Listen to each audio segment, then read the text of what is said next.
Gentlemen, thank you so much for joining me. Now, the budget, which was really one of the least exciting ones I think any of us ever gone through. Mr Hunt mentioned NHS, education, taxes, loads of times. He mentioned defence once. Mike, we have a situation, might have noticed, going on in Russia. We have a situation going on in the Middle East.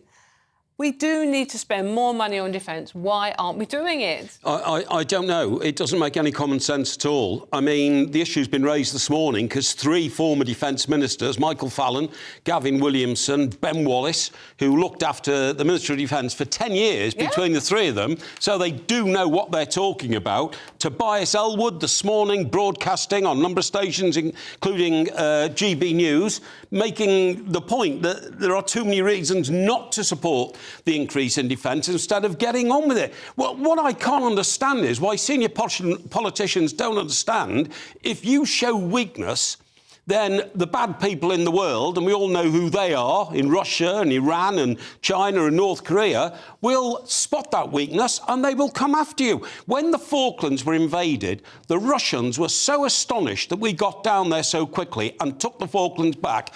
All defence experts will tell you that put the question off the radar for at least 20 years because it showed A, the West, and B, the British could respond very, very capably and with will against aggressors. That's all gone now. That's all gone. And I just can't understand why, when we've got a budget in this country of $265 billion for welfare, that the defence budget doesn't go over 50 billion. It's outrageous. We waste so much money in this country on things like 9.2 million people in this country don't even want to get out of bed and go to work every day, so they live on welfare benefits, right?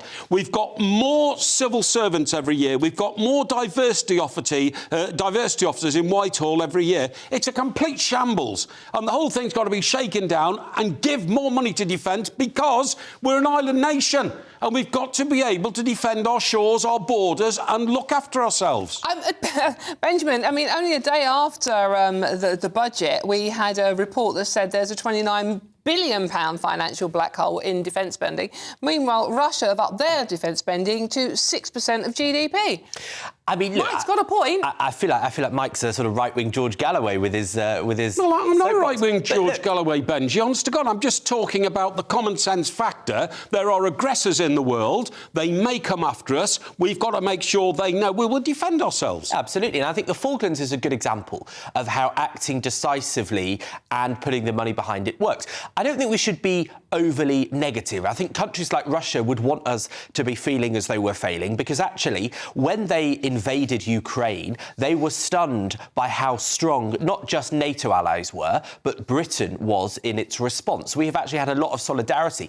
And the truth is that the number of people in our armed forces has been falling, and the funding for it for more than a decade. And so the very fact that this is now the conversation, I think, shows progress.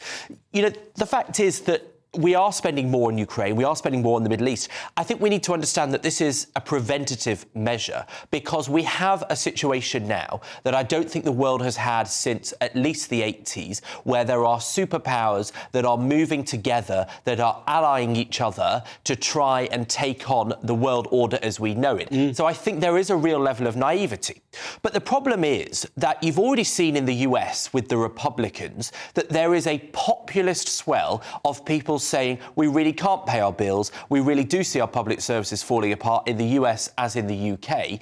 And so I think politicians need to be careful about saying let's chuck another 10 billion at this without explaining how that money's going to be spent, because you risk a real populist backlash. Well, I mean, the thing is, I mean, sort of like during the Cold War, which you alluded to there, I mean, we were spending 4% of GDP. Yeah.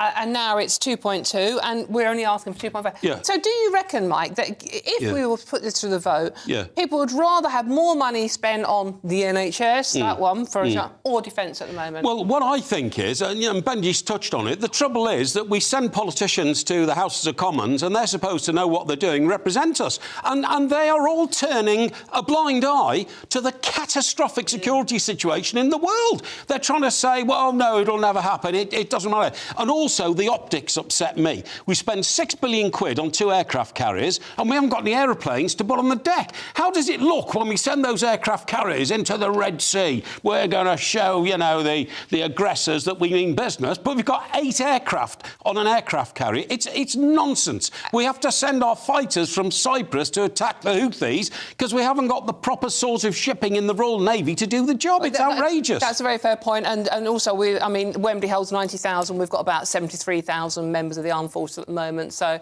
we do need to bolster it a bit, don't we, Benjamin? Yeah, I think you probably are in a situation where the threat is much higher than it has been in decades. Indeed. That's necessary. But, you know, I think for context, you know, we spend about 2.2% on defence spending. China spends more than 7%. So I think that gives an idea of what you're up against. Now, look, I think it's a bit... And you take the scale of China's army against ours. I would just point out, you know, 7% in China is probably because they're more attack than defence spending. They're trying to take other countries.